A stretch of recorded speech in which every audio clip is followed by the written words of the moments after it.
All right, if you find history a little intimidating, which I do, how does covering 100 years of American history in 100 minutes sound? Promise you a legit, seriously researched, hard-hitting history of this American Union, told through entertaining stories, all of which are 100% grounded in historical sources. Wow, I love this stuff. Now, that show is written, produced, and stars Utah Valley University professor, all-around brainiac, Greg Jackson, and it takes an audience on a journey through American history in a way that's both funny and educational. And Professor Jackson also hosts a popular podcast, I'm not making this up, History That Doesn't Suck. I know my Baptist mother is like looking down in heaven saying, Johnny. Greg joins us now. I gotta tell, I can't stress this enough. I'm so impressed with your work. I think your work is important. I think more Americans need to hear about this podcast. More Americans need to know about history. No, and I have to say, I am not a history buff. It does intimidate me, but when John was raving about you, I actually started listening, and it surprised me so much because you make history fun. Yes. And you also, even looking at you, you don't look like a history professor. You know, like what I think of. It's like a kid. Yes. But, all right, so we have some questions for you, but before we go into that, we want to play Do It Pop Quiz, which you're going to win. Okay, so John and I are trying to guess the answer. So, all right, you can give us some history of the answers. You got it. Do this. Let's all right, do this. So first question. Today is April 19th and is often pointed to as the first day of the Battle of the American Revolution. What year was it? 1775, 1700, 1743, 1790. And we're supposed to answer, right? John, you know what it is. You know what it is. No, I want to know if you know what it is. I looked up the answer. Well, but also you can I did. I'm so bad at it. But 4th of July is 1776. So it's 1775. You are correct. But There I we cheated. go. But tell us a little about it. Well, think about this. So 249 years ago today, right? This first shot that's heard around the world, it happens in Concord. And you got to picture these militiamen. They're just locals, right? They've heard all sorts of rumblings. There's been 12 years of conflict between the Crown and the colonies. And they're up on this hill trying to keep distance, actually, from the Redcoats who just come from Lexington. They don't know what's happened at Lexington. There have been shots fired. There's a little skirmish. People died. They don't know this. But what they know standing up on this hill is that they see Concord on fire.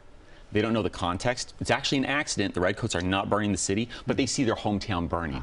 They go charging down the hill. They encounter what Emerson calls the Rude Bridge. That's the North Bridge.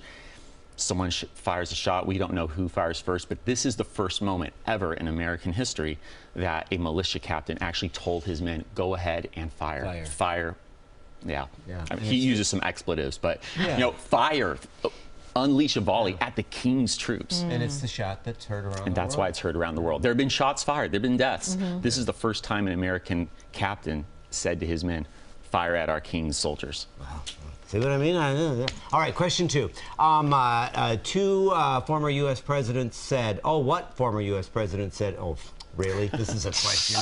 407 years ago. Tell me, Cindy, you know this. Okay, well, the options are Andrew Jackson, Theodore Roosevelt, Abraham Lincoln, maybe, or Bill Clinton. Yeah. What do you think? Bill Clinton. Clearly it was Clinton. Yeah, it was a pretty recent thing, you know? So obviously this, and the great thing about that speech was it was so short. It was. The speech was short, and the guy who chatted before him went blathering on for hours. Then Lincoln gets up, hits it out of the park. But what was the context? Well, you know, it's honestly most famous with students these days for saying 87 in a really funny way. But think about this. He is dedicating the cemetery filled with thousands of American dead who've died at Gettysburg. 50,000 casualties total for that battle. 50,000 Americans missing in action, dead or wounded. And you know, when you think about President Lincoln, he's not just doing this as an official. This is a man who's just buried his own son. Yeah. This man knows loss. This is a man who, we forget about this, he's leading the nation through a civil war. He deals with crippling depression. His roommate, Joshua Speed, when he was younger, actually had to hide his razors at one point because he was concerned about what Lincoln might do to himself. Wow. And so that is the sort of sorrow that this guy is carrying. He knows personal loss.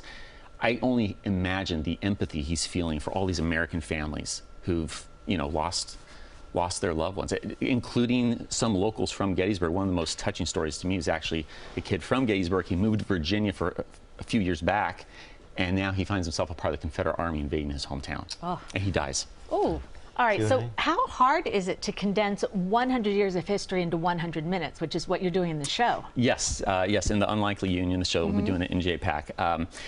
Yeah, it's not the easiest thing. It took me a year to get what I wanted, but the approach, and this is actually what I do in the podcast as well, if you think about it almost like a bird of prey, we're flying up high, it's very much seeing the forest, and then you swoop down real close. And when you do that, that lets you get the big context of history. But history becomes exciting. The things we just talked about, right? Honestly, no one's excited about 1775 or 407. It's when you start to put together the pieces. You know that Lincoln's dealing with depression, that he knows personal loss. Now it becomes meaningful to you because you can connect with this historical figure.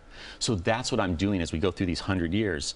We're flying high for a minute, but then I'm going to take you in close, and you're going to get to know someone who's suffered loss leading up to the Boston Massacre or what have you. Well, I can't stress this enough. It's a fantastic work. It's a body of work. History That Doesn't Suck. Get it on anywhere that you get podcasts. And what are you, like 22 years old? Anyway, this guy, thank you so much for being here. I know you've got a TED Talk this weekend, and we're looking for NJPAC. Just go on to your website to get tickets. Yep, htdspodcast.com. That'll do it. All right, Sunday at 2 o'clock. Thank you so much.